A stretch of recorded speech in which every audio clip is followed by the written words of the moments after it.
மீண்டும் ஒரு காலை பொழுதிலே ஆண்டுடைய சமூகத்திலே நாங்கள் கூடி வந்திருக்கின்றோம். The morning. நாங்கள் இந்த நாளிலே நம்முடைய அயலான் யார் என்கிறதான தலைப்பிலே நாங்கள் தேவ செய்தியை நாங்கள் பார்க்க போகிறோம். Today we are going to hear the message from God. Who is our neighbor? லூக்கா எழுதின சுவிசேஷம் 10ஆம் அதிகாரம் Luke chapter 10. 25ஆம் வசனத்திலே இருந்து 37ஆம் வசனம் வரைக்கும். லூக்கா 10ஆம் அதிகாரம் 25இலிருந்து 37 வரைக்கும். Luke chapter 10 verse 25 to 37.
Samaritan.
நன்றி.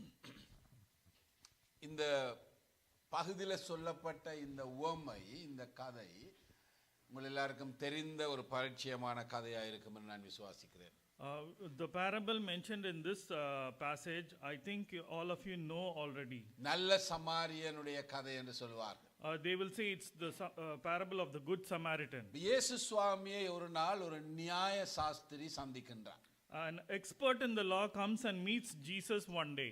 இவன் நியாய சாஸ்திரி என்று சொல்லும் பொழுது அந்த நாட்களிலே இருந்த வேத வசனங்களை நன்றாய் கற்று தேறின ஒருவன்.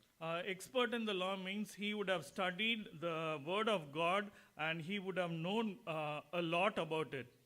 ஆகவே இவன் ஒரு நாள் இயேசு சுவாமி இடத்திலே வந்து இயேசுவை சோதிக்க வேண்டும் என்று விரும்புகிறான். So he wanted to come to Jesus and test Jesus. தன்னுடைய அறிவுக்கும் அவருடைய அறிவுக்கும் எவ்வளவு தூரம் அங்கே வேறுபாடு இருக்கிறது, தனக்கு அவரிலும் பார்க்க அதிகமாய் தெரியும் என்பதை அவன் காண்பிக்க வேண்டும் என்று அவன் விரும்பினான். He wanted to check how much knowledge Jesus had. How is his knowledge compared to Jesus? He wanted to show off himself. அவன் கேட்கிறான், ஆண்டவர் எனக்கு பிறன் யார், என்னுடைய அயலான் யார்? He's coming and asking Jesus, who is my neighbor?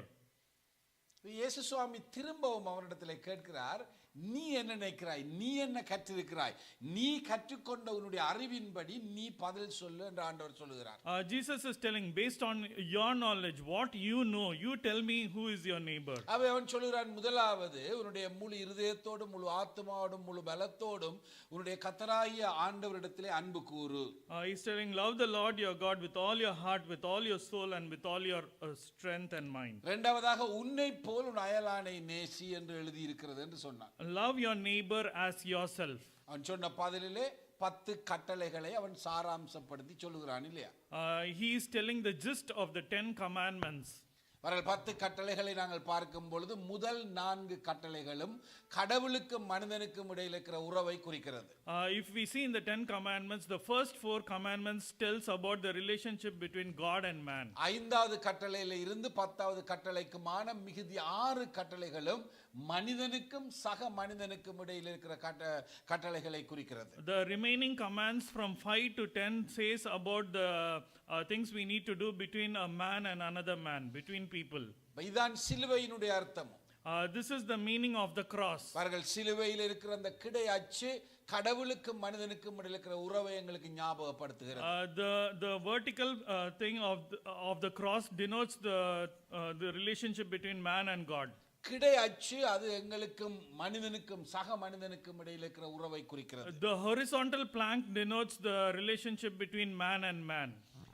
ஆண்டவர் சொல்லுகிறார், நீ சரியாய் சொன்னாய். You have told correctly. That's what Jesus said. முழு வேதாகமத்தையும் அல்லது பழைய ஏற்பாட்டை சாராம்சப்படுத்தி அந்த 2 கட்டளைகளுக்குள்ளே நீ சரியாய் சொன்னாய் என்று ஆண்டவர் சொல்லுகின்றார். You have taken the gist of all the word of God and you have told it in the 2 commands. இப்பொழுது இந்த மனிதனுக்கு என்ன செய்யறார்? முதல் சோதித்து பார்க்க புறப்படுகிறார். இப்பொழுது இயேசு அவனிடத்தில் கேள்வி கேட்டு நீ சரியாய் செய்தாய் என்று சொன்ன பொழுது அவன் என்ன செய்கின்றான்? இப்பொழுது நான் ஒரு நல்ல மனிதன் என்று காண்பிக்க வேண்டும் என்று அவன் விரும்புகிறான். First he comes to test Jesus, but now after coming and saying, and Jesus tells him that what you have told is right, now he want to show himself off that he is a just person. அவன் ஆண்டவரிடத்தில் திரும்ப கேட்கிறான், எனக்கு அயலான் யார்? So he is asking God again, who is my neighbor? அவன் ஏற்கனவே சொல்லப்பட்டது, உன்னை போல அயலானை நேசி.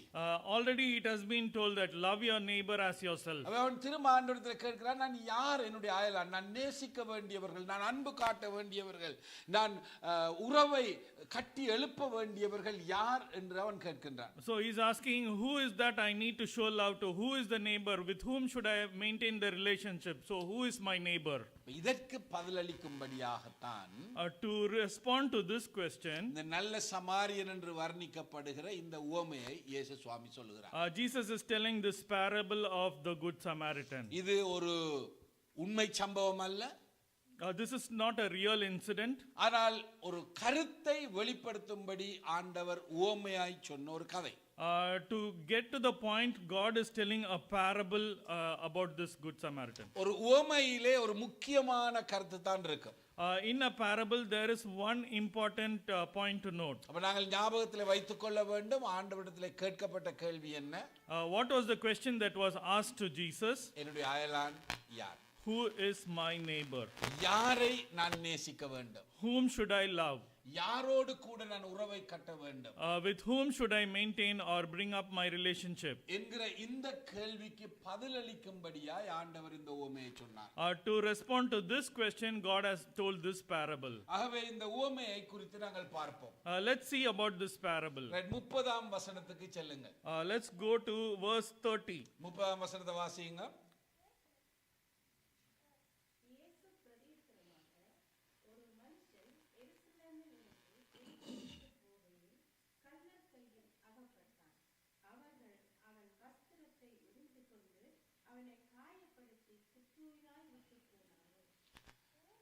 சரி, இந்த 30வது வசனத்தை கவனித்து பார்ப்பீர்களானால், If we look at the 30th verse, இங்கே இயேசு சுவாமி ஒரு மனிதனை குறித்து பேசுகிறார்.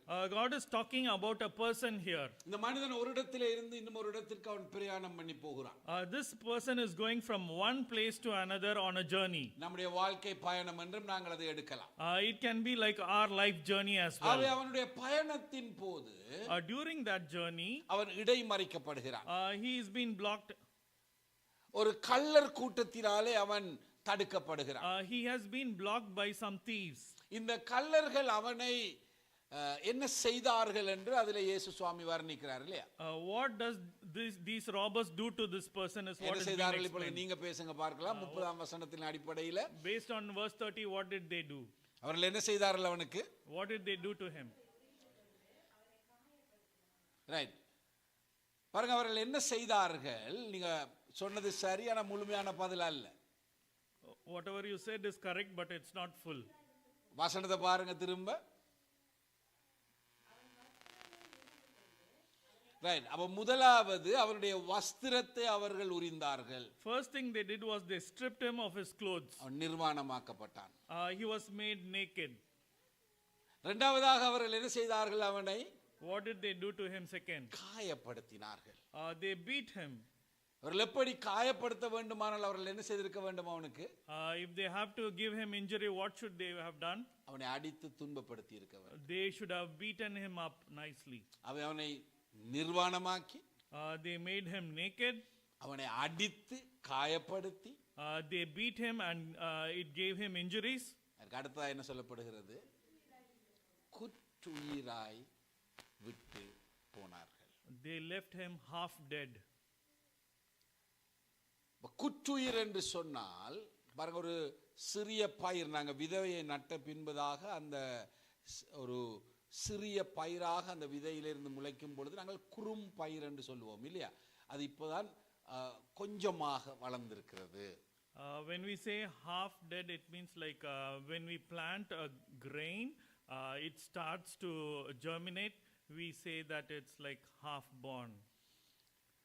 அதுபோல இந்த மனிதன் குற்றுயிர் என்று சொல்லும் பொழுது அவனுடைய உயிர் இப்பொழுது ஊசலாடி கொண்டிருக்கிறது. எந்த நேரத்திலும் அவனுடைய உடலை விட்டு அந்த உயிர் போகக்கூடிய ஒரு நிலைமையில் இருக்கிறது என்பதுதான் அதனுடைய அர்த்தம். Here when they say it's half dead, it means he is in the point of death. Any point of time he might die. His life is in a balance. அப்படியானால் திரும்பவும் இந்த பகுதிக்கு நாங்கள் வருவோம். Let's come back to this portion again. இந்த மனிதன் ஒரு இடத்திலே இருந்து ஒரு இடத்திற்கு தன்னுடைய ஏதோ ஒரு வேலையாக, தன்னுடைய வியாபாரத்திற்காக அல்லது தன்னுடைய வாழ்க்கையின் ஏதோ ஒரு கனவை நிறைவேற்ற போய்கொண்டிருக்கும் பொழுது கள்ளர்கள் அவரை வழிமறித்து அவன் என்ன செய்தார்கள்?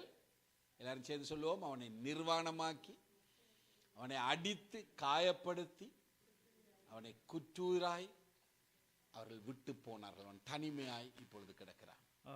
If we summarize this, if we see a person is going from a place to another place on a journey for any reason, and he has been blocked by the robbers, and then they take away his clothes, leaving him half naked, beat him with injuries, and leave him half dead. இதான அவனுடைய நிலைமை. This is his situation now.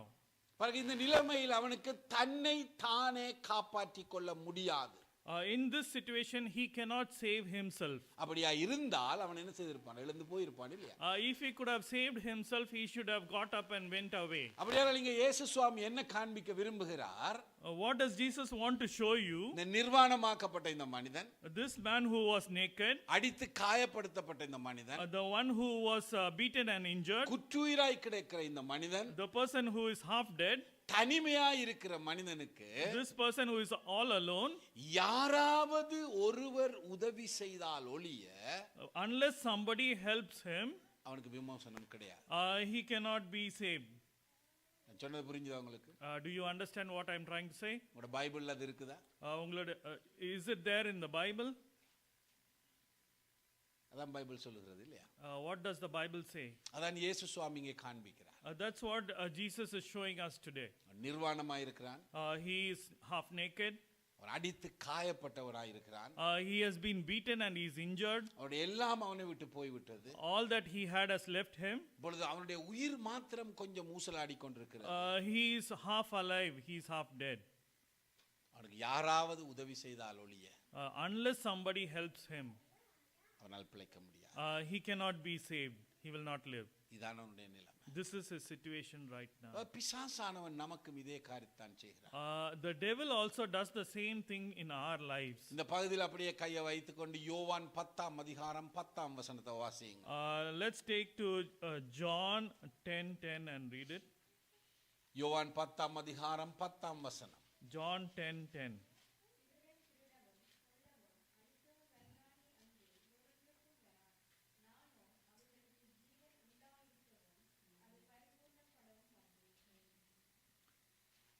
இந்த இடத்துல இயேசு சுவாமி என்ன சொல்லுகிறார்?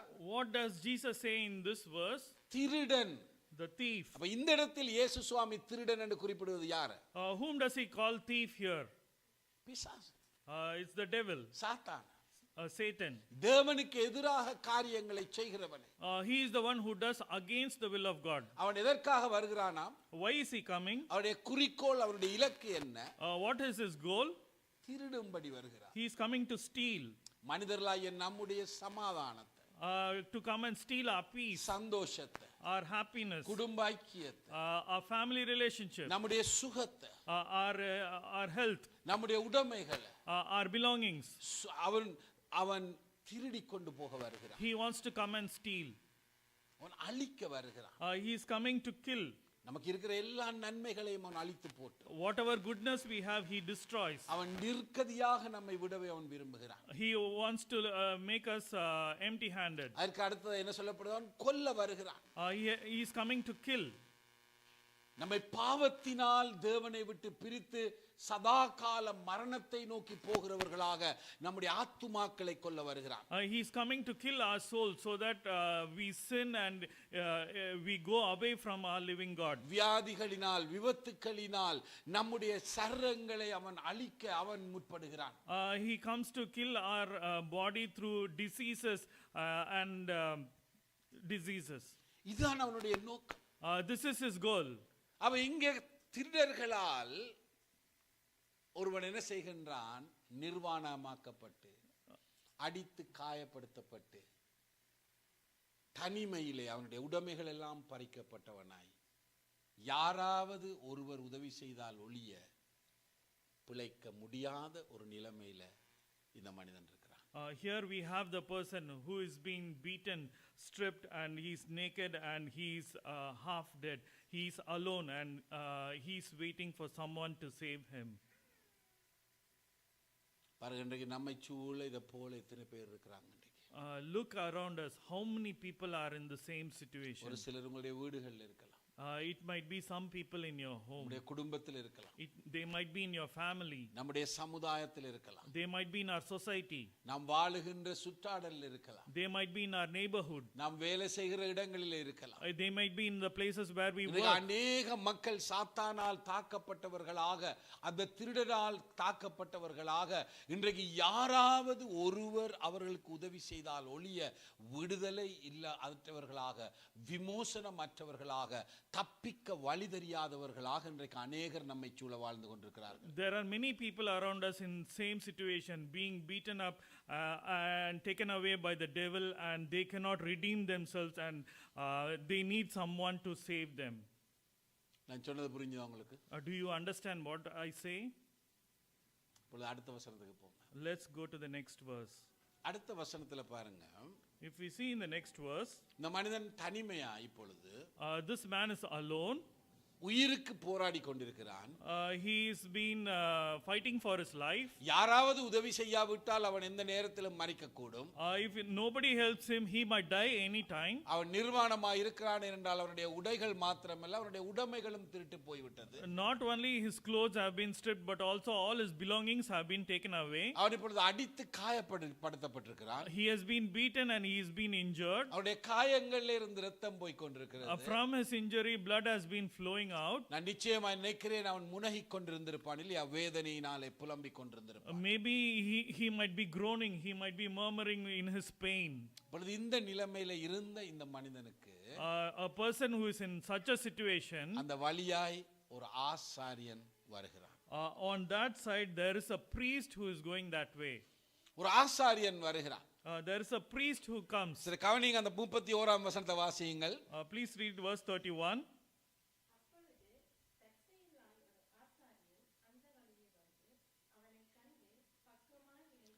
கவனிங்க, இப்ப அந்த வழியாய் வருகிறான். எந்த வழியாய்?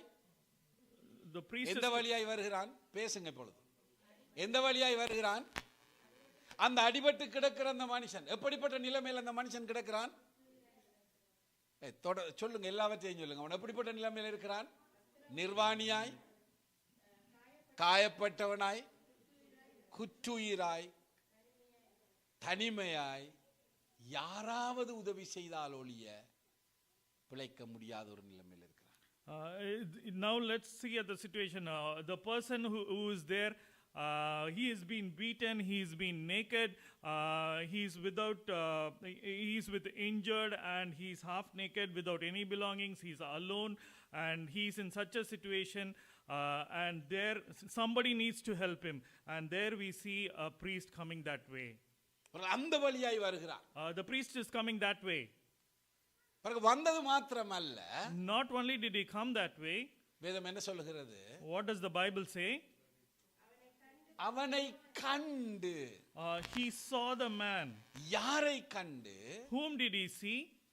அவன் இந்த இடத்துல யாரை குறிப்பிடுகிறது? Whom does him means here? அந்த நிர்வாணியாய் இருக்கிற, that naked man, காயப்பட்டிருக்கிற, who has been injured, குற்றுயிராய் இருக்கிற, who is half dead. யாராவது ஒருவர் உதவி செய்தால் ஒழிய பிழைக்க முடியாத நிலைமையில் இருக்கிற, unless someone helps him, who he cannot help himself out.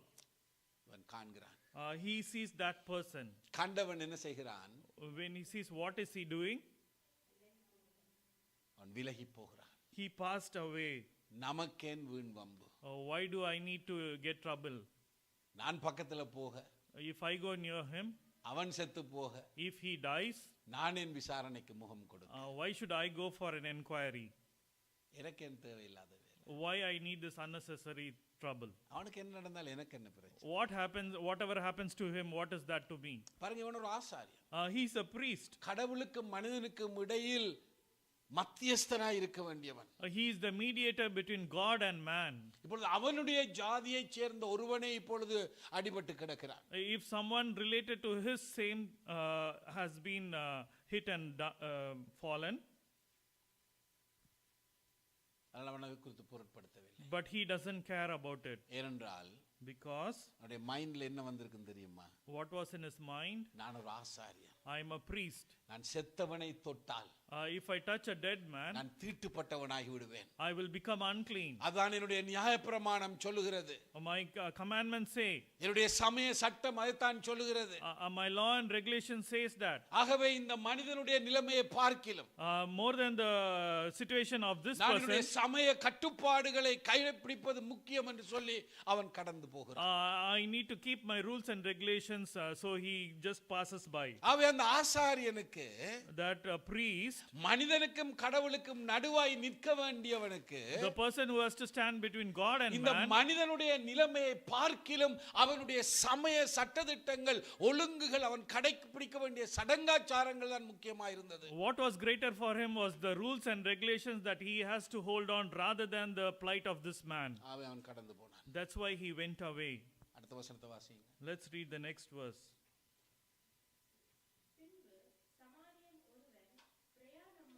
இல்ல அதுக்கு முந்தின வசனம்.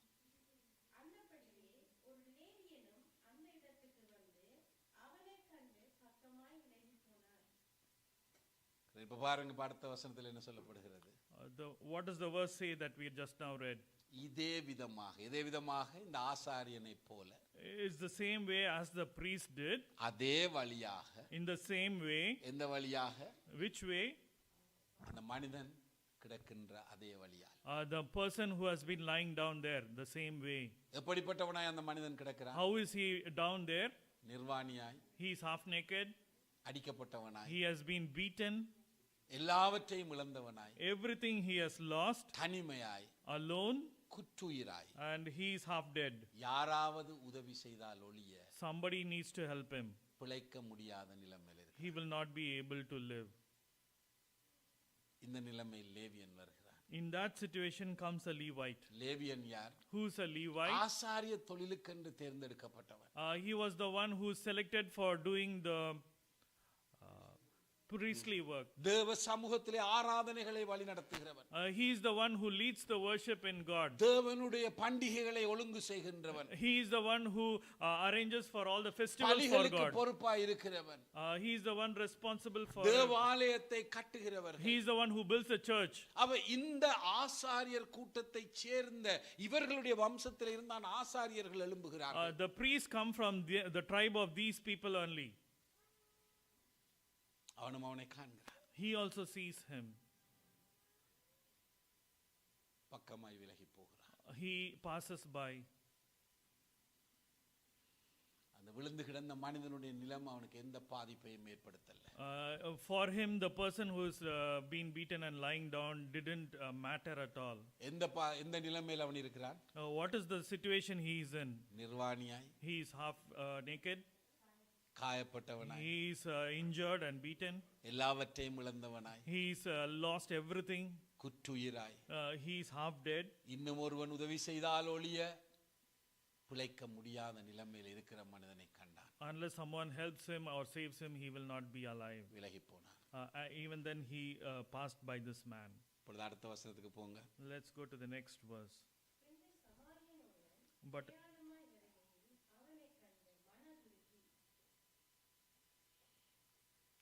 கவனிங்கள், இப்போ அதே வழியால் let's look at it in the same way. இன்னும் ஒருவன் வருகிறான். Another person is coming. இவன் He ஒரு வேற்று ஜாதியினர், is from another tribe. வேறொரு ஸ்டேட்டை சேர்ந்தவன். He is from another state. இவன் அந்த வழியாய் வருகிறான். He is coming that way. சமாரியன் என்றவனுக்கு பெயர். He is a Samaritan. அது அவனுடைய பெயர் அல்ல, It's not his name. அவனுடைய ஜாதியின் பெயர். It's the name of his tribe. கவனிங்க இந்த கதையில. Let's look at this story. அடிபட்டு விழுந்து கிடக்கிறவன் ஒரு யூதன். The person who is been beaten and lying down is a Jew. யூதர்களுக்கு சேவை செய்யும்படியாக தேர்ந்தெடுக்கப்பட்ட இரண்டு கூட்டத்தினர் அங்கே அவனை கண்டும் காணாதவர்களாய் போய்விட்டார்கள். There are two people who passed by who has to serve these Jews. சமாரியன் ஒருவன் அங்கே வருகிறான். But a Samaritan comes that way. யார் இந்த சமாரியன்? Who is the Samaritan? இவனுடைய பின்னணி என்ன? What is his background? இந்த சமாரியன் என்றால் யார் என்கிற பின்னணியை நாங்கள் புரிந்து கொண்டால் தான் இந்த கதையினுடைய ஆழத்தை நாம் புரிந்து கொள்ள முடியும். Only if we understand what is the meaning of this Samaritan, then we will understand the story better. வேதாகமத்திலே பின்பக்கத்திலே மேப்ஸ் இருக்கிறது. நீங்க அதுல பலஸ்தீன தேசத்தின் மேப்பை எடுப்பீர்களே ஆனால், at the back of the Bibles, if you have the maps, if you see the map of the Palestine, மேலே கலிலேயா இருக்கிறது. On top you have Galilee. சாதாரணமாக புறஜாதிகள் எல்லாரும் அங்கே இருப்பார்கள். In Galilee, all the Gentiles will be there. நான் இங்கே கனடாவில் இருக்கிற நாட்களிலே டொரண்டோ ஒரு கலிலேயாவுக்கு ஒப்பான பிரதேசம் என்று சொன்னார்கள். ஏனென்றால் பல மக்கள் அந்த இடத்துல, பல ஜாதி மக்கள் அந்த இடத்துல வாழுகிறார்கள். In Canada, they say Toronto is similar to Galilee because there are different types of people who are living there. அதுபோல அமெரிக்காவிலே கலிபோர்னியா அப்படிப்பட்ட ஒரு தேசமாக இருக்கிறது. பலதரப்பட்ட ஜாதிகள் வாழுகின்ற இடம். Even in US, it's the California which denotes this Samaritan. It's like all type of people are இந்த there. கலிலேயா என்பது புறஜாதிகள் அநேகம் வாழுகின்ற ஒரு பிரதேசமாக இருந்தது. This Galilee is a place where a lot of Gentile peoples were living there. கீழே பார்த்தீர்களேனால் அடியிலே யூதேயா என்கிற பகுதி இருக்கிறது. If you look down, there is a place known as Judea. இந்த யூதேயா என்கிற பிரதேசம் யூதர்கள் வாழ்ந்த ஒரு இடமாக இருக்கிறது. This Judea is the place where all the Jewish people were living there. யூதா பெஞ்சமின் கோத்திரத்துக்கு சுதந்திரமாய் கொடுக்கப்பட்ட பிரதேசம் அது. This belongs to the tribe of Judah and Benjamin. அவை இந்த கோத்திரத்தை சேர்ந்தவர்கள் தான் அந்த பிரதேசத்திலே வாழ்ந்தார்கள், அல்லது பியோர் ஜூஸ் என்று சொல்ல முடியும், அவர்கள் தான் அந்த இடத்திலே வாழ்ந்தார்கள். These were the people who were Jewish people who were living in this area, and they were known as the pure Jews. அதுக்கு இடையிலே பார்த்தீர்களே ஆனால் In between, if we see, Samariya என்கிற ஒரு பிரதேசம் இருக்கிறது. there is a place known as Samaria. Samariya. இந்த சமாரியா என்கிற பிரதேசத்திலே தான் in this country of Samaria, யூதர்களுடைய மற்ற 10 கோத்திரங்களும் ஒரு காலத்துல வாழ்ந்தது. The remaining 10 tribes were living there in this Samaria. உங்களுக்கு தெரியும், யாக்கோபுக்கு you know, Jacob had 12 ஆண் பிள்ளைகள் இருந்தார்கள் இல்லையா? 12 male children. அவர்களுடைய வம்சம்தான் 12 கோத்திரங்கள் அல்லது எபிரேய ஜாதி இஸ்ரவேலர் என்று அழைக்கப்பட்டார். His children became tribes, and they were known as the Israelite tribes. ஆனால் சாலமோனுக்கு பின்பதாக, after Solomon, சாலமோன் செய்த பாவத்தின் நிமித்தமாய், due to the sins committed by Solomon, ஆண்டவர் ராஜ்யத்தை இரண்டாய் பிரித்தார். God divided the country into two. 10 கோத்திரங்கள் அடங்கிய தென் ராஜ்யம் அல்லது இஸ்ரவேல் ராஜ்யம் என்கிற ஒரு ராஜ்யத்தையும், there were 10 tribes which became into a single country known as the southern country,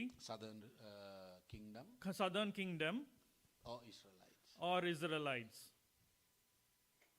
மற்ற 2 கோத்திரங்களும் யூதா பெஞ்சமின் கோத்திரங்களை ஆண்டவர் வட ராஜ்யம் மன்னியுங்கள் தென் ராஜ்யம், மற்றது வட ராஜ்யம் மன்னிங்க, வட ராஜ்யம் இஸ்ரவேல் என்றும் தென் ராஜ்யம் யூதா பெஞ்சமின் கோத்திரங்கள் அடங்கிய தென் ராஜ்யம் யூதா ராஜ்யம் அல்லது தென் ராஜ்யம் என்று அழைக்கப்பட்டது. The previous the 10 tribes belonging to the northern kingdom, and the 2 other tribes, Benjamin and Judah belongs to southern kingdom known as the Judea. இவர்கள் 2 பேரையும் வேறு வேறு ராஜாக்கள் ஆண்டார்கள் சாலமோனுக்கு பின்பு. After Solomon, these 2 kingdoms were being ruled by different kings. நீங்கள் இந்த இஸ்ரவேல் மக்களுடைய சரித்திரத்தை பார்த்தீங்கன்னு சொன்னால், if you look at the history of these Israelites, மோசேயின் மூலமாய் வழிநடத்தப்பட்ட இந்த ஜனங்கள், they were the people who had been led by Moses. 12 கோத்திரங்களை சேர்ந்த ஒரே ஜாதியாக இருந்தார்கள். They were 12 tribes, they were one nation. யோசுவா அவர்களை வழிநடத்தினான். யோசுவாவுடைய காலத்திலும் அவர்கள் ஒன்றாயிருந்தார்கள். Even during the time period of Joshua led them and they were together. அதன் பின்பாக 15 நியாயாதிபதிகள் அவர்களை வழிநடத்தினார்கள். நியாயாதிபதிகளுடைய புத்தகத்திலே வாசிக்கின்றோம், அந்த நாட்களிலும் 12 கோத்திரமும் ஒரு ராஜ்யமாயிருந்தது. After that, in the period of Judges, there were 14 judges, 15 judges who ruled them. And during that period also, they were all the 12 tribes were together as one nation. நியாயாதிபதிகளுடைய புத்தகத்திலே 14 நியாயாதிபதிகளும், சாமுவேலுடைய புத்தகத்திலே பார்க்கும் பொழுது சாமுவேல் 15வது நியாயாதிபதியாயும் இருக்கிறார் அங்கே. In Judges, if we see, there are 14 judges, and Samuel is the last judge as 15 judge in the next. பின்பதாக சவுலுடைய காலத்திலே ஏறக்குறைய 40 வருஷங்கள் சவுல் சமஸ்த இஸ்ரவேலையும் ஆளுகை செய்கின்றான். After that, if we see, look in the period of Saul, he had ruled the entire nation of Israel. அதுக்கு பின்பதாக தாவீது. After that comes David. ஏறக்குறைய இன்னும் ஒரு 40 வருஷங்கள் முழு இஸ்ரவேலையும் ஒரு தேசமாய் ஆண்டான். He ruled Israel nearly 40 years. He ruled the entire nation of Israel. அதன் பின்பாக சாலமோனுடைய காலத்திலே மீண்டும் இன்னும் ஒரு 40 வருடங்கள் முழு இஸ்ரவேலையும் அல்லது சமஸ்த இஸ்ரவேலையும் ஆளுகை செய்கிறார். After that again Solomon ruled the entire nation of Israel for another 40 years. சாலமோனுக்கு பின்பதாக இப்பொழுது ராஜ்யம் இரண்டாய் பிரிந்தது. After the period of Solomon, the kingdom has been divided into two. வடராஜ்யம் இஸ்ரவேல் என்றும் 10 கோத்திரங்கள் அடங்கிய ராஜ்யமாக, And the northern kingdom with 10 tribes. தென் ராஜ்யம் அல்லது யூதா ராஜ்யம் என்று யூதா பெஞ்சமின் கோத்திரங்கள் ஆளப்பட்டன. Then the southern kingdom as Judea and Benjamin as the southern kingdom. ஏறக்குறைய 19 ராஜாக்கள் ஒன்றன் பின் ஒன்றாக இந்த வடராஜ்யத்தை ஆளுகை செய்த பின்பு Nearly 19 kings had ruled this northern kingdom for many years. அசீரியாவிலே இருந்து அந்த ராஜாக்கள் படையெடுத்து வந்து இவர்களை சிறைப்பிடித்து இவர்களை தோற்கடித்து இவர்களுடைய அழகான பெண்கள் இவர்களுடைய வாலிபர்களை தங்களுடைய தேசத்தை கொண்டு போய் தங்களுடைய தேசத்திலே இருந்து சிலரை கொண்டு வந்து இந்த தேசத்திலே குடியேற்றினார்கள். The Assyrians came and invaded the northern kingdom and took away everyone, and they took away the good girls, and then they put some of their own people in this northern kingdom. உங்களுக்கு ஞாபகம் இருக்கலாம், தென் ராஜ்யம் சிறைப்பிடிக்கப்பட்டு போன பொழுது பாபிலோனிலே அங்கே Shadrach Meshach Abednego தானியேல் போன்றவர்களை அவர்கள் தங்களுடைய தேசத்துக்கு கொண்டு போனார்கள் இல்லையா?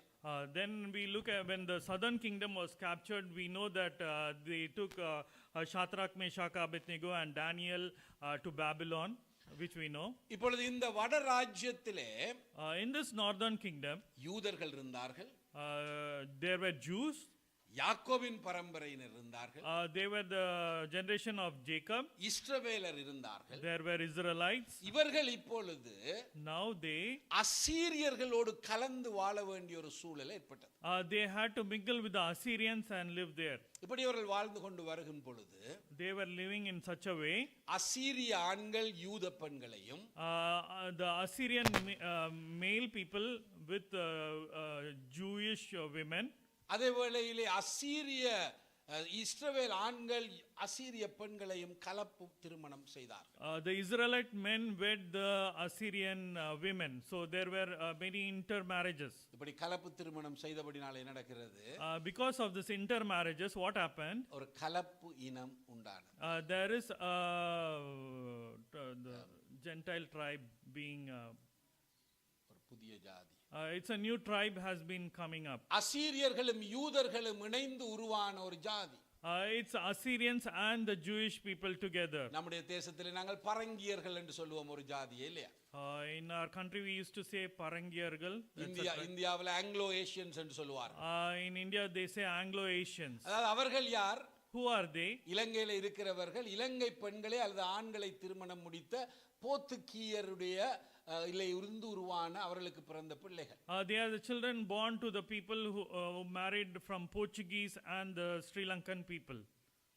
அதே போல Likewise, இங்கே சமாரியர்கள் சமாரியா என்கிற பிரதேசத்திலே வாழ்ந்தபடியினாலே அவர்களை சமாரியர்கள் என்று அழைத்தார். Likewise here the people who were living in this place known as Samaria, they were called as the Samaritans. தெரியுது, சரித்திர பின்னணியை நான் இப்பொழுது சொல்லிக் கொண்டிருக்கிறேன். I have been telling about the history. அதனால் இதை நீங்கள் விளங்கிக் கொள்ள வேண்டியது அவசியம். But you need to understand this. இப்பொழுது தென் பகுதியிலே இருக்கிற யூதர்கள் The people who are staying in the southern kingdom, அவர்கள் யூதர்களா இருக்கிறார். they are also Jewish people. ஆனால் வடபகுதியிலே இருக்கிற இந்த சமாரிய பிரதேசத்திலே இருக்கிற மக்கள் பியூர் ஜூஸ் கிடையாது. But the people who are living in this northern kingdom, they are not pure Jewish. அவர்கள் கலப்பினத்தை சேர்ந்தவர்கள். They are a mixed tribe. ஆகையினாலே யூதர்கள் என்ன செய்தார்கள்? அவர்களோடு சம்பந்தம் கலப்பதை தவிர்த்தார்கள். That's why the Jewish people don't mingle with these people. அவர்களை அவர்கள் வெறுத்தார்கள். They didn't like them. அவர்களை அவர்கள் தள்ளி வைத்தார்கள், தீண்ட தகாதவர்களாய் எண்ணினார்கள். They thought they are unclean people. பாருங்கள், இப்பொழுது உங்களுக்கு அந்த மேப்பை பார்த்தால் உங்களுக்கு தெரிந்திருக்கும். If you look at the map you would have understood. இந்த கலிலேயாவுக்கு ஒருவர் போக வேண்டுமானால் யூதேயாவிலே இருந்து From Galilee if he has to go to Judea, எது இலகுவான வழி? What is the easy way? Samariya கூடாக போறது இல்லையா? They need to go through the place of Samaria. ஆனால் But நாங்க தமிழ்ல சொல்லுவோம் இல்லையா, இப்படி தொடுற மூக்க இப்படி தொட்டாங்களன்னு. instead of touching the nose like this, they go around and touch the nose. அவர்கள் என்ன செய்வார்கள்? சமாரியாவை தவிர்த்து They will leave out Samaria. அவர்கள் தூரமான பாதையாய்த்தான் போவார்கள். They will take a roundabout way. ஏனால் சமாரியர்களோடு இவர்கள் சம்பந்தங்களுக்கு விருப்பம் கிடையாது. Because they don't like to mingle or mix with the வேத Samaritans. சாஸ்திரிகள் சொல்கிறார்கள், The Bible experts say சமாரிய ஒருவனுடைய கோழி hen, the hen of a Samaritan, யூத எல்லைக்குள்ள வந்து முட்டை போட்டாலும் if it comes towards Judea's place and lays an egg, அந்த சும்மா கிடைக்கிற முட்டையை கூட தொட மாட்டானா, அது சமாரியனுடைய என்றபடினால. they will not touch the egg because it belongs to the Samaritan. சமாரியர்களை அவர்கள் நாய்களாய் கருதினார்கள். They treated the Samaritans as dogs. அதனால தான் சமாரிய ஸ்திரீனுடைய கதையை நாங்கள் வாசிக்கும் பொழுது யோவான் 4ஆம் அதிகாரத்தில், That's why when we read the Samaritan women's story in John chapter 4, கிணற்றடியில தண்ணீர் உட்கார்ந்திருந்த இயேசு அந்த பெண்ணிடத்துல தண்ணீர் கேட்கிறார் இல்லையா? when Jesus was asking for water under the well in Samaria, அப்ப அந்த பெண்ணினுடைய பிரதிபலிப்பு, அவளுடைய ரெஸ்பான்ஸ் அப்படி இருந்தது. what was the response that the Samaritan woman said? நீர் யூதனாயிருக்க You being a Jew, என்னிடத்துல தண்ணி கேட்கலாம். how can you ask me water? ஏன் கேட்கிறார்? Why is he asking? அந்த பிரச்சனை நிமித்தமா. Because they had this problem. அவளுக்கு அதை நம்ப முடியவில்லை. She couldn't believe it. அவளுக்கு ஆச்சரியம் தாங்க முடியவில்லை. She was really surprised. ஒரு யூதன் எப்படி சமாரிய பெண்ணாய் என்னிடத்துல தண்ணி கேட்க முடியும்? How can a Jewish person come and ask a Samaritan woman water? புரிதா? இவ்வளவு பெரிதான ஒரு ஆழமான ஒரு பிரிவு நாங்க இருந்தது. There was a deep divide between them. யூதர்கள் சமாரியர்களை வெறுத்தாங்க. The Jewish people hated the Samaritans. சரி, இத மனதில் வச்சுக்கொண்டு இப்ப 33ஆம் வசனத்துக்கு போவோம். Let's keep this in mind and then let's read verse 33. வாசிங்க 33ஆம் வசனத்தை.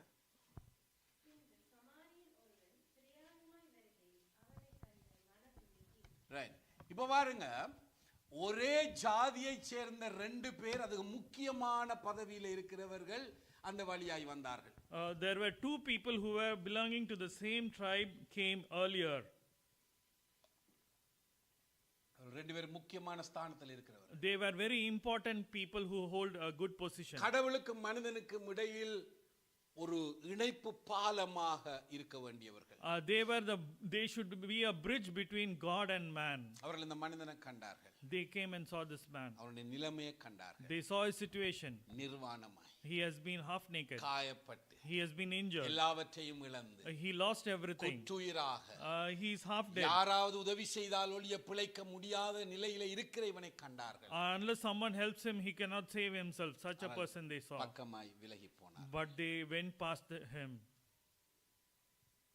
இப்பொழுது இந்த மனுஷன் வருகிறான். But this man is coming. இந்த மனிதன் என்ன சொல்லுகிறார்? என்ன பாருங்க, அவனுக்கு என்ன நடக்கிறது? திரும்ப வாசிங்க அந்த 33ஆம் வசனம். What's happening?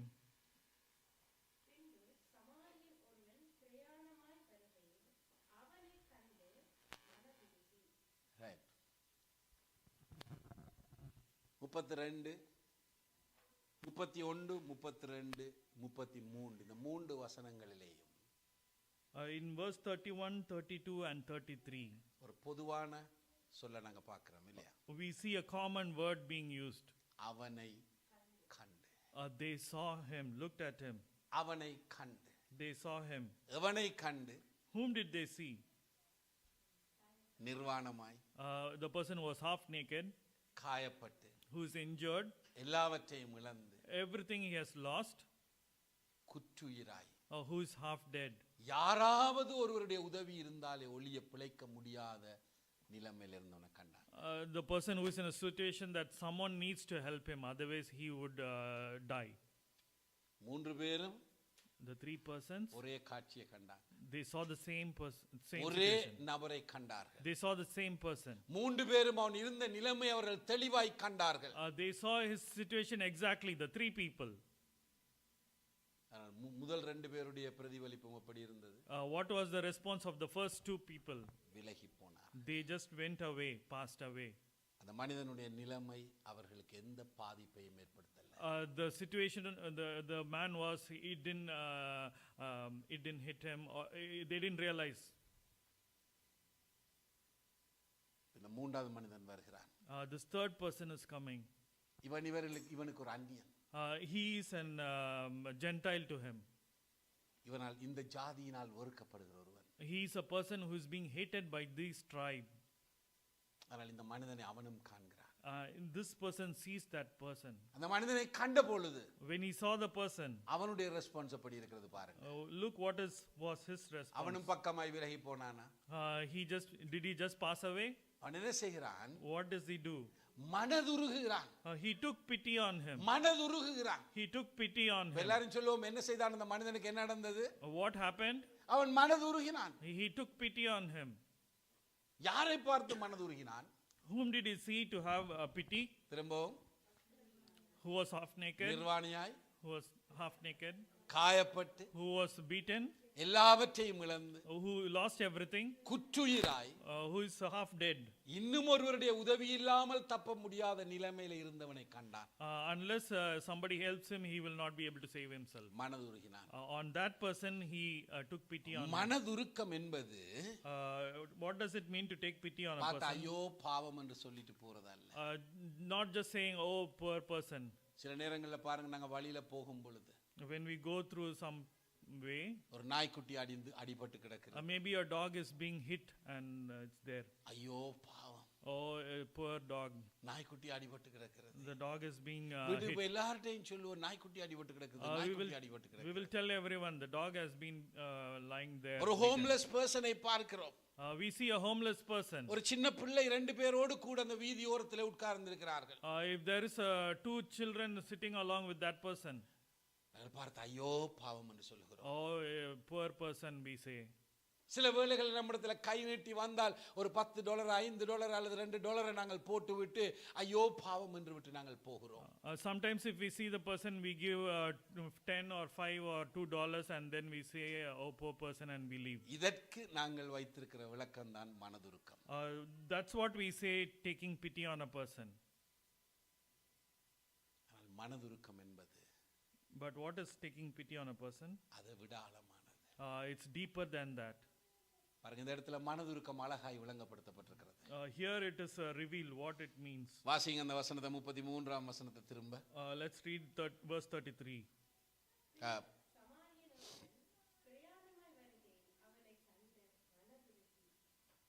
ரைட், பாருங்க, இப்ப அவனை கண்டு நிர்வாணியாய், காயப்பட்டு, எல்லாவற்றையும் இழந்து, தனிமையாய், இன்னும் அவருடைய உதவி இல்லாமல் பிழைக்க முடியாமல் இருக்கிற அவனை கண்டு மனதுருகி, he took pity on that person. அடுத்தது கவனிங்க, Let's see 34ஆம் வசனம். In verse 34, கிட்ட வந்து, he went near him. மனதுருக்கம் என்பது what does it mean to take pity? Compassion. தூரத்திலிருந்து பார்த்து, looking from afar, ஐயோ பாவம் என்று சொல்றது அல்ல. oh poor person. அல்லது அவர்களுக்கு ஏதாவது ஒரு சின்ன உதவியை செய்துவிட்டு போவது அல்ல. or not doing a small help and then leaving.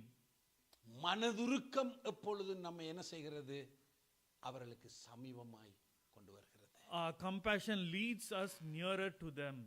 பாருங்க, கிட்ட வந்து, he came near to that person. கிட்ட வந்து, he came near that person. இன்னும் ஒரு சந்தர்ப்பத்தை நாங்க வாசிக்கிறோம், மத்தேயு 9ஆம் அதிகாரத்துல. In Matthew chapter 9 we read. 9ஆம் வசனத்துக்கு நீங்க 9ஆம் அதிகாரத்துக்கு போனீங்கன்னு சொன்னால், in chapter 9 if you see, 35ஆம் வசனத்திலிருந்து 38ஆம் வசனம் வரைக்கும் 35 to 39, இயேசு மனதுருகின ஒரு சந்தர்ப்பத்தை நாங்கள் பார்க்கிறோம். we see where Jesus is compassionate. 36ஆம் வசனத்தை வாசிங்க. Verse 36.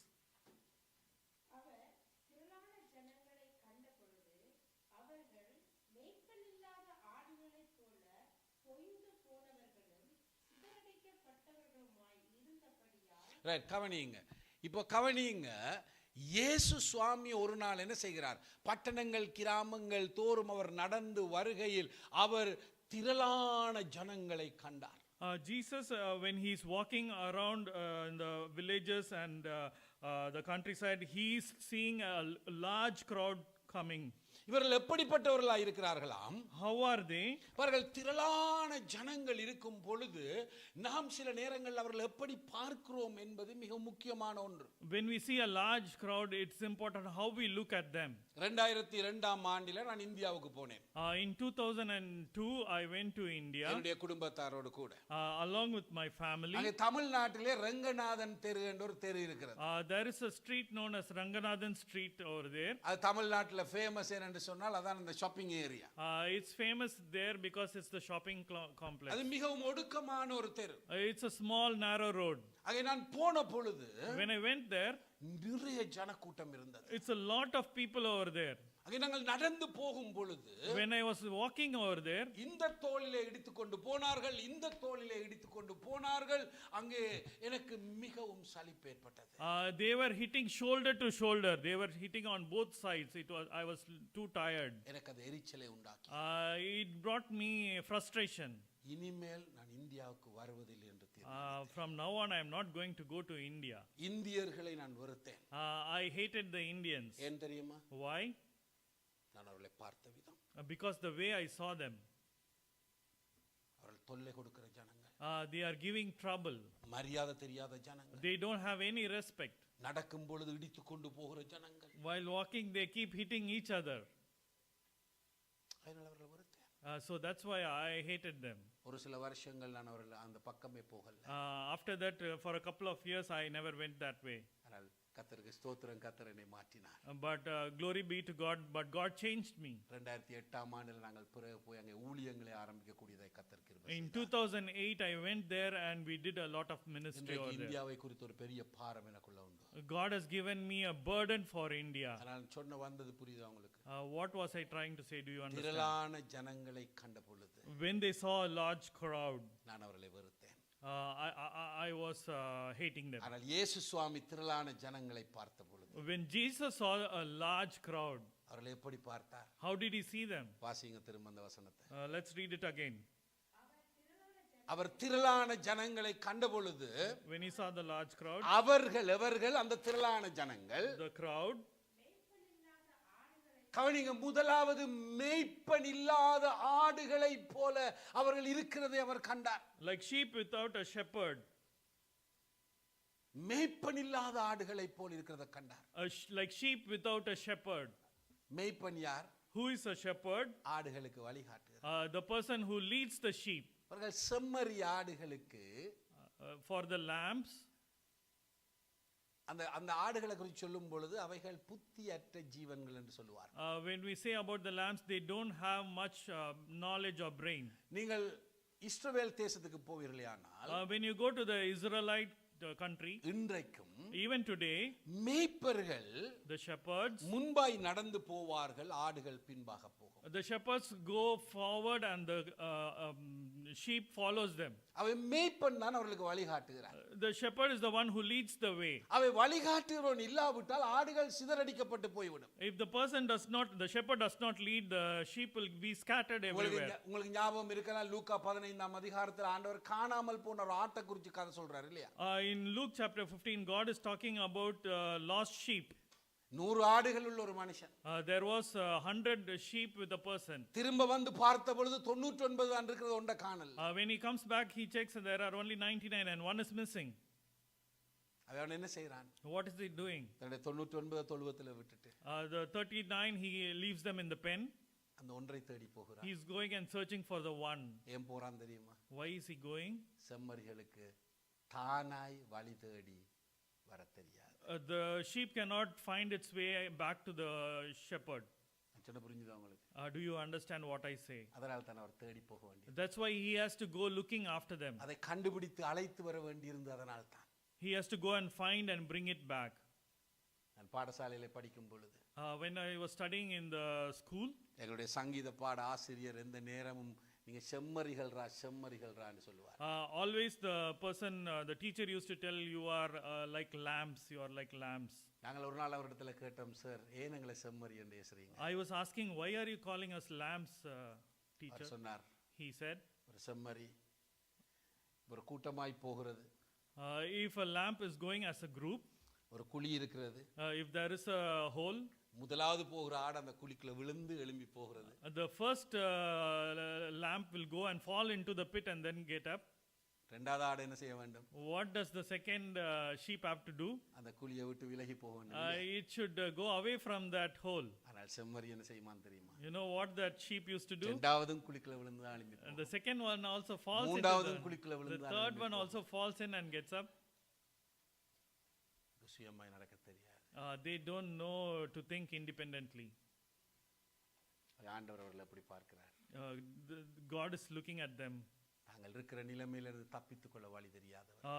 They don't know how to escape from themselves. பாவ ஜீவியத்திலிருந்து விடுபட தெரியாதவர். How to escape from the sinful world. தங்களுக்கென்று ஒரு மீட்பர் இருக்கிறார் என்று வழி தெரியாதவர். They don't know that they have a savior. தங்களுடைய வாழ்க்கையின் பிரச்சனைகளுக்கு விடிவை தர மீட்பர் ஒருவர் இருக்கிறார் என்று தெரியாதவர்கள். They don't know that there is a person who can relieve you from all your problems and troubles. அப்படிதான் அவர் அவர்களை பார்த்தார்.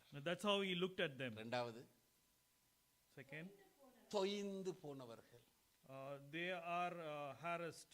அவர்கள் தொய்ந்து போனவர்கள் என்று சொல்லும் பொழுது தமிழ்ல Helpless means ஒரு சிறந்த உதாரணம் தான், அல்லது ஒரு இலகுவான உதாரணம்.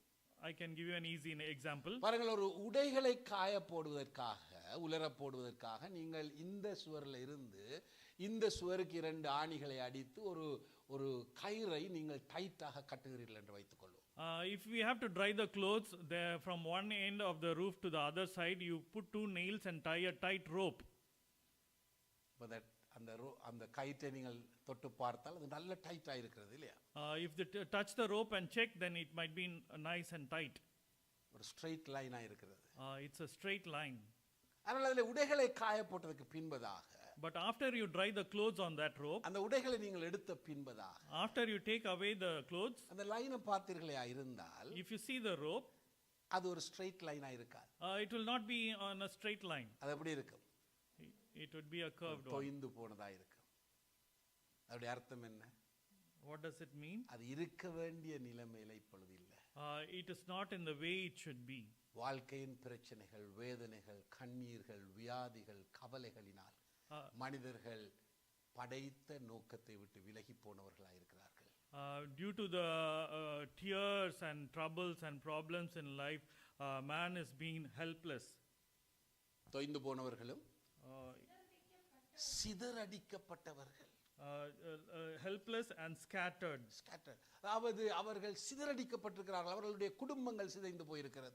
The families are scattered. அவருடைய வாழ்க்கை சிதைந்து போயிருக்கிறது. His life is scattered. மனோரீதியான பிரச்சனை, mentally problems, உறவு ரீதியான பிரச்சனை, problems with relationship. பிள்ளைகள் பெற்றோரை விட்டு போகிறார்கள். Children are leaving their parents. இன்றைக்கு யோசித்து பாருங்கள், இப்படிப்பட்டதான ஒரு நிலைமையிலே தான் இந்த மக்கள் இருக்கிறவர்களாக அவர்களை இயேசு சுவாமி என்ன செய்கிறார்?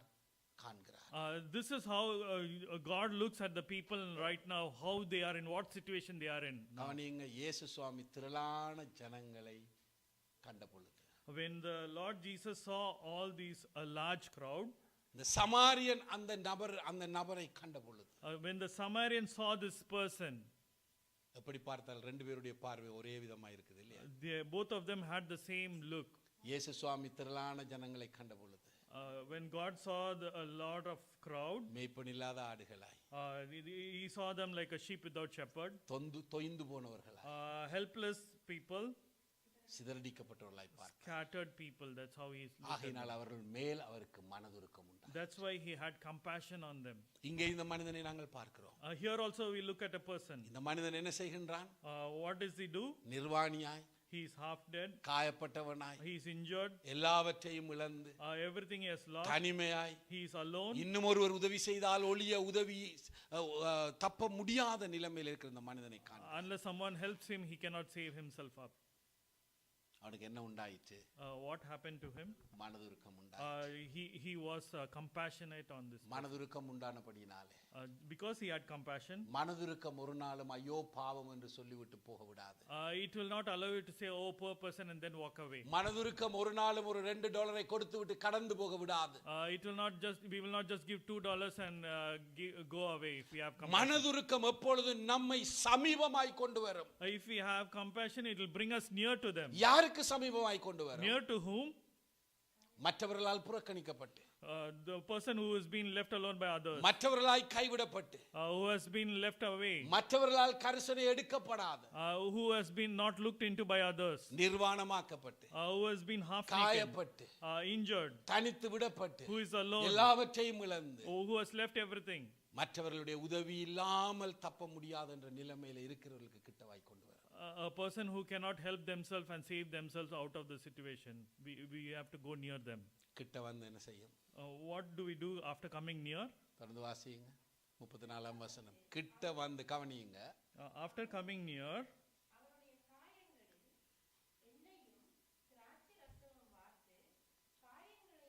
கவனியுங்க கவனியுங்க. மனதுருக்கம் நம்மை சமீபமாய் கொண்டு வரும். compassion will bring us near to them.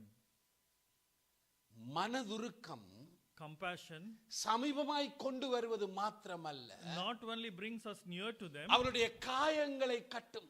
bandage their wounds. அவருடைய காயங்களை கட்டும். Bandage their wounds. காயங்களை கட்டுறதோட நின்றுமா? Not only bandage the wounds. தொடர்ந்து வாசிங்க.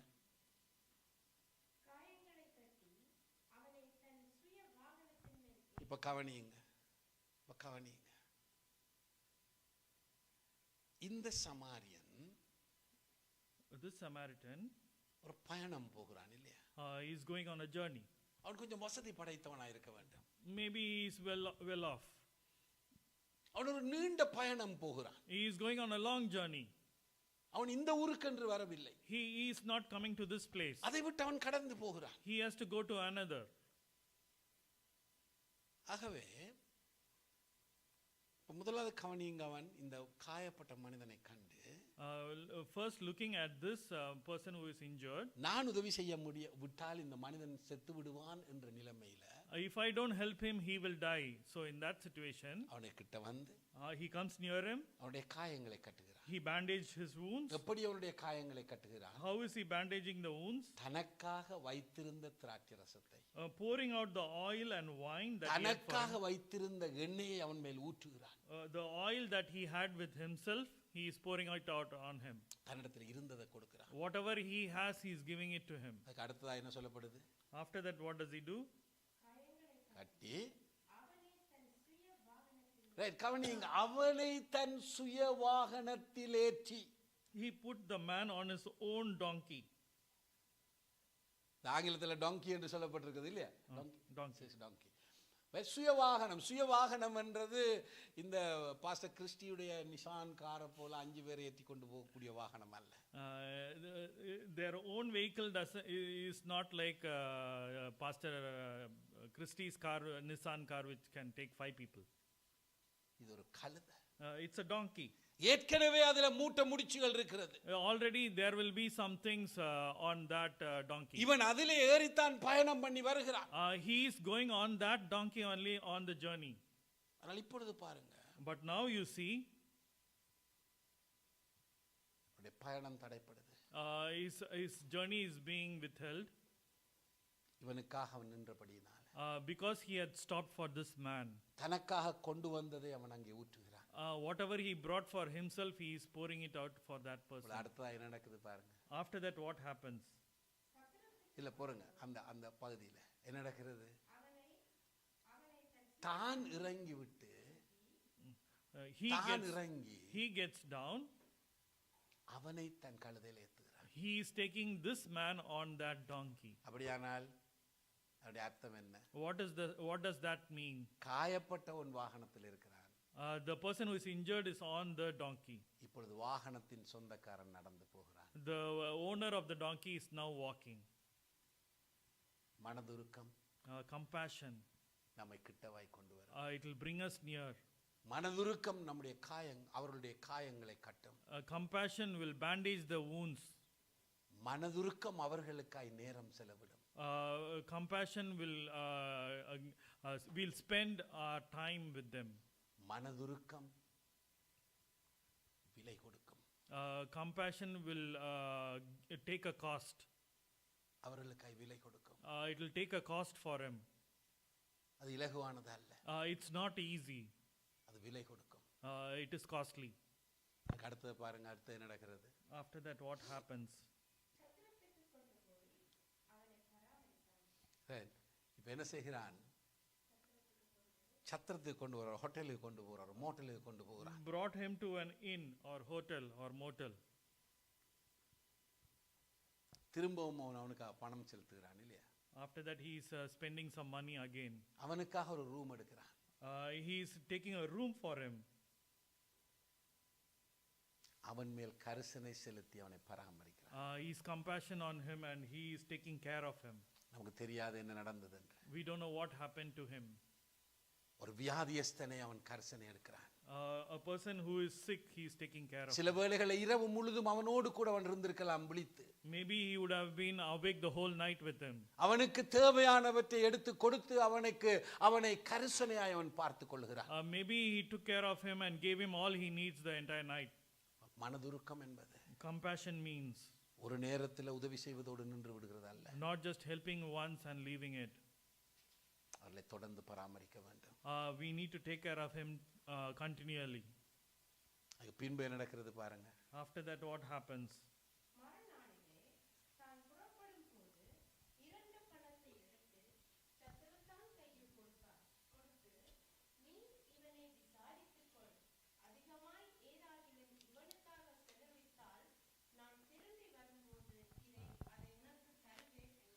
Right. ஆண்டவர் என்ன சொல்லுகிறார்? அந்த கதையில் என்ன சொல்லப்படுகிறது? What happens next in the story? அவன் போகும் பொழுது When he is leaving, அவனை தனியே விட்டுட்டு போகல. he didn't leave him alone. அவன் தொடர்ந்து பராமரிக்கப்பட, To be taken care of, தொடர்ந்து கரிசனை எடுக்கப்பட, to be having compassion, தொடர்ந்து அவன் வழி நடத்தப்பட, to be led continually. அவனுக்கு ஒரு வழியை ஏற்படுத்தி விட்டார். He is doing him a way.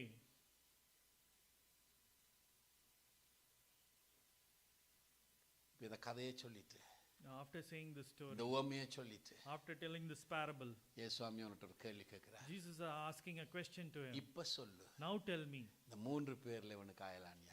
out of these 3 persons, who is the neighbor for this person? அவன் என்ன சொல்லுகிறான்? What is he saying? அவனுக்கு இரக்கம் செய்தவனே. The one who had mercy on him. அவனுடைய சத்துருவா இருக்கலாம். It can be his enemy. நீ புறக்கணிக்கப்பட்ட ஒருவனா, நீ புறக்கணித்த ஒருவனா இருக்கலாம். Maybe you would have left him alone, ditched a person. ஒரே ஜாதியை சேராதவனா இருக்கலாம். He can be from a different tribe or caste. ஆனாலும் Even then, உன்னுடைய சொந்த ஜாதியை சேர்ந்தவர்களே உன்னை புறக்கணிச்சிட்டு போனபோது, your own tribe has forsaken you. அவர்களை நாங்கள் அயலார் என்று மார்தட்டி கொண்டு பெருமை பாராட்டி கொண்டிருக்க முடியாது. We cannot keep telling them as our own. அவன்தான் He is the person. Ayalaan. That person is your அவன்தான் நீ neighbor. நேசிக்கப்பட வேண்டிய. That person is the one whom you should love. இதை சொல்லிட்டு ஆண்டவர் கடைசியா என்ன சொல்றாரு 37ஆம் வசனத்துல? After telling this, what does he say in verse 37?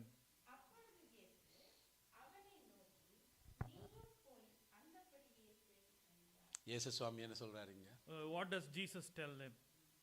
நீயும் போய் அந்தபடியே செய். Go and you also do likewise. நீயும் போய் அந்தபடி செய். You also go and do likewise. எல்லாரும் சேர்ந்து சொல்லுவோமா? Let's all say it together. நீயும் போய் அந்தபடியே செய். You go and do likewise. இதை கொஞ்சம் மாற்றி சொல்லுவோம் இல்லையா?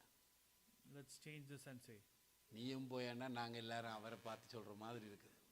It's like telling other person, you go and do. நானும் போய் அப்படியே செய்வேன். I will also go and do the same. அதான் ஆண்டவர் எங்களிடத்தில் எதிர்பார்க்கிறார். That's what God is expecting out of us. எனக்கு அருமையானவர்களே, My dear children, நான் ஏற்கனவே சொன்னது போல, like I said already, கள்ளர் கையில் அகப்பட்ட மனிதனுக்கு ஒப்பாக the person who has been caught with the thieves, நம்மை சூழ எவ்வளவு மனிதர்கள் இருக்கிறாங்கன்னு யோசிச்சு பாருங்க. people around us are like that. மேய்ப்பன் இல்லாத ஆடுகளாய், They are like a sheep without a shepherd. காயப்பட்டவர்களாய், They are like injured people. வாழ்க்கையின் நித்திய வழி விமோசனம் எது என்று தெரியாதவர்கள் They don't know the way to the eternal life. இன்னைக்கு அநேகர் இருக்கிறார்கள். There are a lot of people around us. குடும்பத்தில் இருக்கிறார்கள், They are in our family. உங்களுடைய உறவுகள் மத்தியில் இருக்கிறார்கள், They are in our relatives. நீங்கள் படிக்கிற பாடசாலையில் இருக்கிறார்கள், They are there along with us who study with us. நீங்கள் வேலை செய்கிற இடங்கள்ல இருக்கிறார்கள், They are in the places where we work. நீங்க வாழுகிற சுற்றாடல்ல இருக்கிறாங்க. The place where we live, in our neighborhood.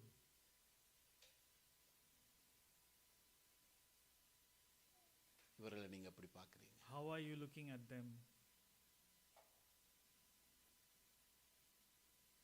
முஸ்லிம்கள், Are we looking as Muslims, கருவல்கள், black people? பாருங்க, தமிழ் மக்கள் மத்தியில் ஒரு பொதுவான ஒரு சொல் இருக்கு. அவங்க டொரண்டோவிலே வந்து சொன்னா கருவல்கள். Among the Tamilians, it's been told the black அது people. ஒரு சிலர் சொல்லும் பொழுது அது ஒரு என்னது, அங்க இலங்கையில் இருக்கும் பொழுது சிங்களவங்கள், In Sri Lanka, they say Sinhalese. மோட்டு சிங்களவன்னுவாங்க சில பேர். They used to say Motu Sinhalese. அது மாதிரி கருவல்கள் என்று சொல்லும் பொழுது When they say black people, கருத்த இனத்தை சேர்ந்தவர்கள் என்பதையும் பார்க்க, more than saying they are people from the tribe of the blacks, அவர்களை ஒரு தரக்குறைவாய் பேசுகிறது போல. they are looking down upon them. சீக்கியர்கள், They say Sikhs. அவங்க தான் இப்ப எல்லாத்தையும் பிடிச்சிட்டு இருக்காங்க. They are the one who is holding on to everything over here.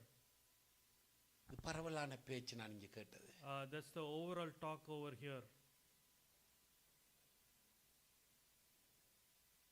மொன்றியல்ல மட்டுமில்லை, நான் இங்க கேட்டது என்று சொல்லக்குள்ள மொன்றியல்ல கனடாவில் கேட்டது. It's not. I'm not talking about just Montreal. I'm just telling overall in Canada.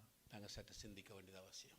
We need to think about it. இந்த காலவெளியில் ஆண்டவர் நம்மோடு கூட என்ன பேச விரும்புகிறார்? What does God want to speak with us today, this morning? அவரை அறிந்த, Those people we know. சத்தியத்தையும் நித்திய ஜீவனின் பாதையும் அறிந்த, We know the truth and the word of God. நானே வழி சத்தியம் ஜீவன், என்னையாலே அம்மல் வேறு வழி இல்லை என்று சொன்ன அந்த ஜீவனுள்ள தேவனை நம்முடைய மார்க்கமாய் ஏற்றுக்கொண்டு, நம்முடைய ஜீவனுள்ள தேவனாய் நமக்குள்ளே அவரை ஏற்றுக்கொண்டு வாழுகின்ற நாம், I am the way, the truth, and the life. The one who said that I am the life.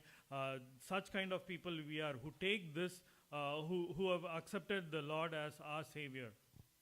வெளியில இருக்கிற ஜனங்களை, The people who are outside. எல்லாரும் பார்க்கிற விதமாய் நாமும் பார்த்தோமே ஆனால், If we look at them as all the other people who அந்த ஆசாரியனை போல் அந்த லேவியனை போல் அவர்களை கண்டும் பக்கமாய் விலகி போகிறவர்களாய் தான் நாங்கள் இருப்போம். it will be like the Levite and the priest who saw them and then just walked away.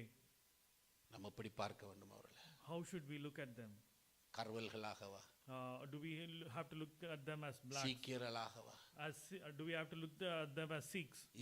தொல்லை ஏற்படுத்துகிற இஸ்லாமியர்களாகவா, Is it like the Islamist people who are giving us trouble? அல்லது கர்வல்களாகவா?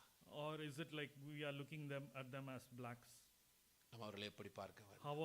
How are we supposed to look at them?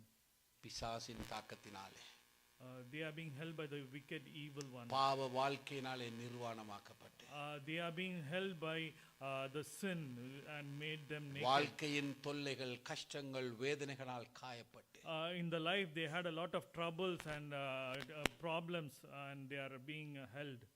தங்களுடைய பிரச்சனைகளுக்கு விடுதலை தெரியாமல் தட்டு தடுமாறி தனிமையாய் போராடி கொண்டிருக்கிற, They have a lot of troubles. They don't know how to come out. They have a lot of issues. நாம் உதவி செய்தாலே அல்லாமல் Unless we help them, நித்திய ஜீவனை பெற்றுக்கொள்ள உதவி அற்றவர்களாய், வழி தெரியாதவர்களாய் இருக்கிற ஜனங்களாய் நாம் அவர்களை பார்க்க வேண்டும். they don't know how the way to the eternal life. That's how we need to look at them. எங்களுடைய பார்வை மாற வேண்டும். Our look should be different. எங்களுடைய பார்வை மாற வேண்டும். We should look at them differently. நான் உங்களுக்கு சொன்னேன், இந்தியர்களை நான் எப்படி பார்த்தேன். I told you how I looked at the Indians. நம்முடைய பார்வை மாற வேண்டும். We need to change our look. நல்ல சமாரியன் பார்த்த விதமாய் நாங்கள் அவனை பார்க்க கற்றுக்கொள்ள வேண்டும். The way the good Samaritan looked at him, that's how we should look at him. இயேசு பார்த்த விதமாய் நாங்கள் அவர்களை பார்க்க வேண்டும். How Jesus looked at them, that's how we need to அவர்களை look. நாங்கள் பார்ப்போமேயானால் அந்த விதமாக, If we look at them that way, நம்முடைய சுற்றாடல் இருக்கிற மக்களை நாங்கள் பார்ப்போமேயானால், if we look at that way, the people who are in our நம்முடைய society, உள்ளங்கள் மனதுருக்கத்தினால் நிறையும். then we will have a heart of compassion. மனதுருக்கத்தினால் நிறைந்த ஒருவன் ஒருபோதும் ஒரே விதமாய் இருக்க முடியாது. The person who has compassion will not be the same way always. அவன் அங்கே சமீபமாய் கொண்டு வரப்படுவான். He will be brought towards near him. அவன் அவர்களுக்காய் நேரம் செலவிடுகிறவனாய் மாறுவான். He will spend time with them. தன்னுடைய முழங்காலை முடக்கி அவர்களுக்காய் கதறுகிறவனாய் மாறுவான். He will put his knees down and he will be crying out for those people. அவர்களுக்காய் நேரம் செலவிட்டு சேவை செய்ய தங்களை அர்ப்பணிப்பார்கள். He will spend time with them and serve with them continually. அவர்களுக்காய் விலை கொடுக்க ஆயத்தமாய் இருப்பார். He will be ready to pay a cost for that. அவர்களை பராமரிக்கிறவர்களாய் இருப்பார்கள். He will take care of them.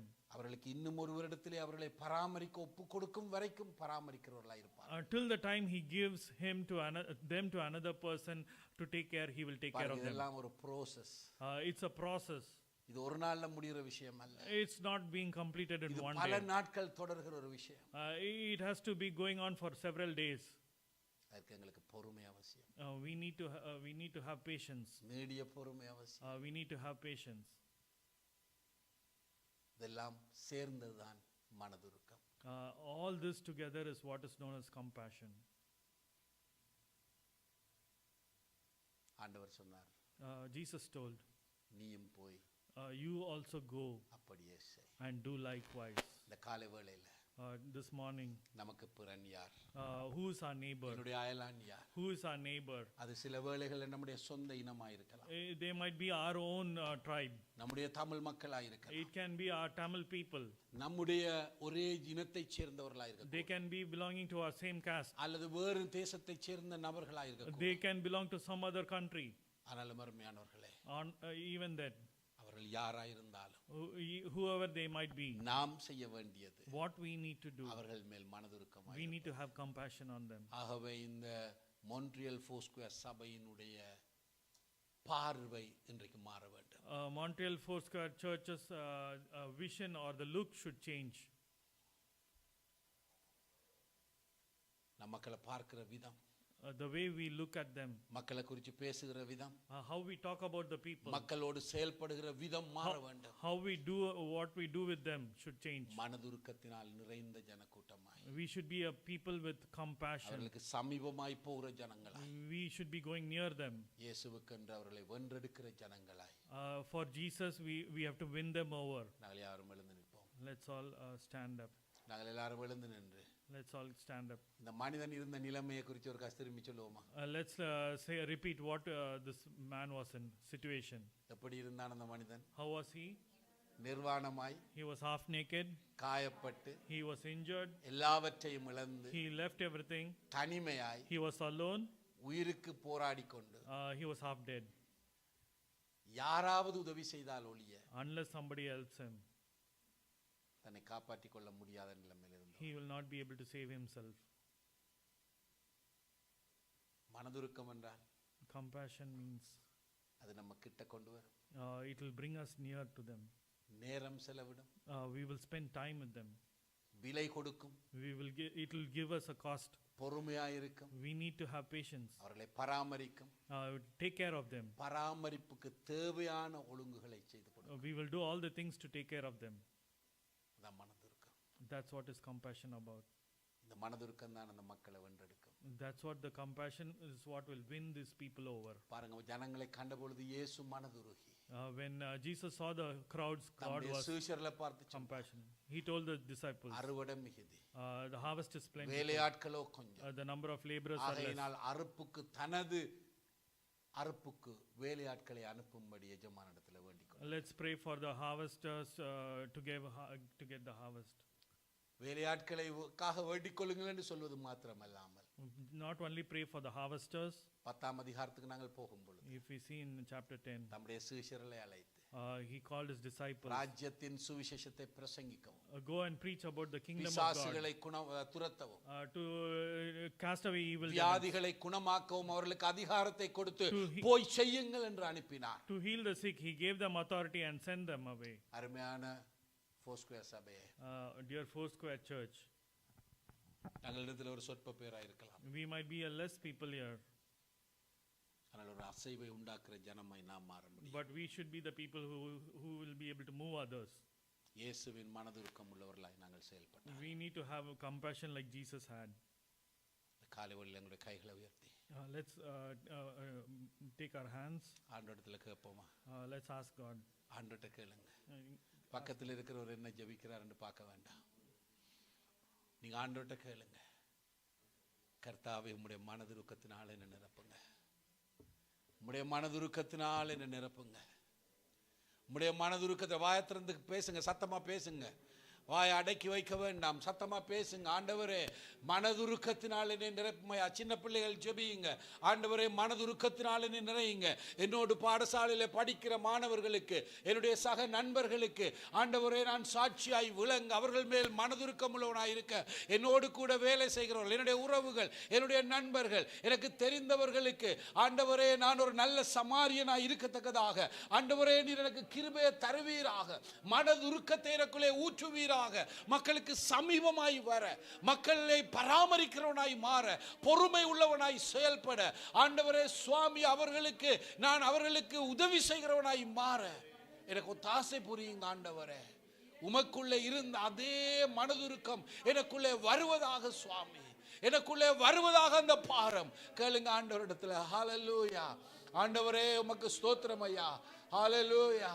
ஆண்டவரே, உம்முடைய மனதுருக்கத்தினால் என்னை நிறைப்பீராக, உம்முடைய மனதுருக்கத்தினால் என்னை நிறைப்பீராக. நானும் போய் நீர் சொன்னபடி செய்யத்தக்கதாக, எங்களுடைய அயலார்களை நாங்கள் நேசிக்கத்தக்கதாக கர்த்தாவே கிருபை கூறுவீராக, கிருபை கூறுவீராக, கிருபை கூறுவீராக. ஆண்டவரே சுவாமி, ஹல்லேலூயா, ஹல்லேலூயா, ஹல்லேலூயா. ஆண்டவரே உமக்கு ஸ்தோத்திரம். பல நாட்கள் சில வேளைகளில் நீங்கள் அடிக்கடி யாருக்காவது சொல்லி அவர்கள் இன்னும் ஆண்டவரை ஏற்றுக்கொள்ளவில்லை என்றபடினால் ஒரு சலிப்பு உங்களுக்கு ஏற்பட்டிருக்கலாம். ஆனாலும் அருமையானவர்களை, அவர்கள் மேல் மனதுருக்கம் உள்ளவர்களாய் நாம் இருக்க வேண்டியது அவசியம். மனதுருக்கம் நம்மை ஆட்கொள்ள நாம் இடம் கொடுப்போம் இந்த வேளையிலே. ஹல்லேலூயா, ஹல்லேலூயா, ஹல்லேலூயா. ஓ ரபா ஷக்கரலலபாரி அந்தலலபாரியா. ஆண்டவரே, உம்முடைய வல்லமையினால் ஒவ்வொரு நீர் இடை கட்டுவீராக, உம்முடைய ஆத்தும பாரத்தினால் இடை கட்டுவீராக. ஒவ்வொருவரும் ஆண்டவரே நாங்கள் உமக்கென்று ஆண்டவரே கனி கொடுக்கிறவர்களாக செயல்பட எங்களுக்கு கிருபையை கொடுப்பீராக ஆண்டவரே. ஹல்லேலூயா. நல்ல அயலார்களாக நாங்கள் விளங்க, ஓ வேற்று இனத்தவர்களை கண்டு அவர்களுடைய நிறத்தை, அவருடைய பாஷை, அவருடைய பழக்க வழக்கங்களை வைத்து ஆண்டவரே அவர்களை நாங்கள் எடை போடாதபடி நீர் அவர்களை பார்க்கிற விதமாய் நாங்கள் அவர்களை பார்க்க எங்களுக்கு கிருபையை தாரும். எங்களுக்கு பக்கத்து வீட்டில் இருக்கிறவர்களை நாங்கள் நேசிக்க எங்களுக்கு உதவி செய்யும். எங்களோடு கூட வேலை செய்கிறவர்களை நாங்கள் நேசிக்க எங்களுக்கு உதவி செய்யும். பட்டணத்தில் எங்களோடு கூட எங்களுடைய சமூகத்திலே வாழுகிறவர்களை நாங்கள் நேசிக்க, அவர்களை குறித்து ஒரு பாரம் எங்களுக்குள்ளே வர எங்களுக்கு உதவி செய்யும். எங்களோடு கூட படிக்கிற வேற்றின மாணவர்களை ஆண்டவரை நாங்கள் நேசிக்க கரிசனை எடுக்க எங்களுக்கு கிருபையை தாரும். ஓ ரிஹாபாபால ரகம சந்தலலபரா ஷிகரலலபாரியா. ஜீசஸ், ஜீசஸ், எங்களுடைய பார்வைகளை மாற்றும் ஆண்டவரே. கண்டு விலகி போன அந்த ஆசாரியனை போல இராமல், கண்டு விலகி போன அந்த லேவியனை போல இராமல், சடங்காச்சாரங்கள், மத அனுஷ்டானங்கள், சட்ட திட்டங்கள் இவைகளை வைத்து நாங்கள் மற்றவர்களை எடை போடாமல், இழந்து போனவர்களாய், திருடனாகிய சாத்தானால் அடித்து நொறுக்கப்பட்டவர்களாய், எங்களுடைய உதவி இல்லாவிட்டால் அவர்களுக்கு விடுதலை இல்லை என்கின்ற அந்த விஷயத்தை உணர்ந்தவர்களாய் நாங்கள் செயல்பட தேவர் எங்களுக்கு அனுக்கிரகம் செய்வீராக. உம்முடைய அன்பு கருத்துக்குள்ளே எங்களை முற்றுமாய் ஒப்படைக்கிறோம். தேவர் எங்களோடு கூட இடைப்படுவீராக, எங்களோடு கூட தேவரில் இடைப்படுவீராக. ஆண்டவரே, எங்களோடு பேசுவீராக. தொடர்ந்து எங்களுக்குள்ளே கிரியை செய்வீராக. ஆத்தும பாரமுள்ள ஜனங்களாய் எங்களை மாற்றுவீராக. முழங்கால் படியிட்டு ஆண்டவரே அந்த ஜனங்களுக்காய் கதற, உபவாசித்து கண்ணீரோடு கதற, ஆண்டவரே சுவாமி எங்களால் முடிந்த அளவு உம்முடைய சுவிசேஷத்தை மற்றவர்களுக்கு நாங்கள் அறிவிக்க, அவர்களை பராமரிக்க, அவர்களை பின்தொடர, ஆண்டவரே ஒரு தரம் சொல்லிவிட்டு அவர்களை ஏற்றுக்கொள்ளவில்லை என்பதனால் கோபம் அடைந்தவர்களை புறம்பே தள்ளிவிடாதபடிக்கு அவர்கள் மேல் பொறுமையோடு கூட கரிசனை எடுக்கிறவர்களாய் எங்களை மாற்றுவீராக. உம்முடைய அன்பு கரத்துக்குள்ளே எங்களை ஒப்படைக்கிறோம். ஆசீர்வதித்து வழி நடத்தும் இயேசுவின் நாமத்தினாலே ஆமென். கர்த்தர் தாமே உங்களை ஒரு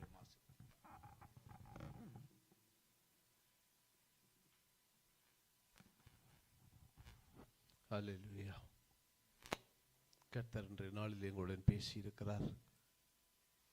நாங்கள் ஒவ்வொருவரும் வெறுமனே ஆலயத்துக்கு வந்து போய் திரும்பி விடாத வண்ணம் நாங்கள் ஆண்டவருடைய வார்த்தைக்கு செவி கொடுக்கிறவர்களாக, ஆண்டவருடைய வார்த்தைக்கு நாங்கள் எப்பொழுதும் கேட்டு அவருடைய வார்த்தையின்படி நாங்கள் எங்கள் வாழ்க்கையில் நடக்கிறவர்களாக எப்பொழுதும் இருக்க வேண்டும் என்று கர்த்தர் எங்களால் பேசியிருக்கிறார்.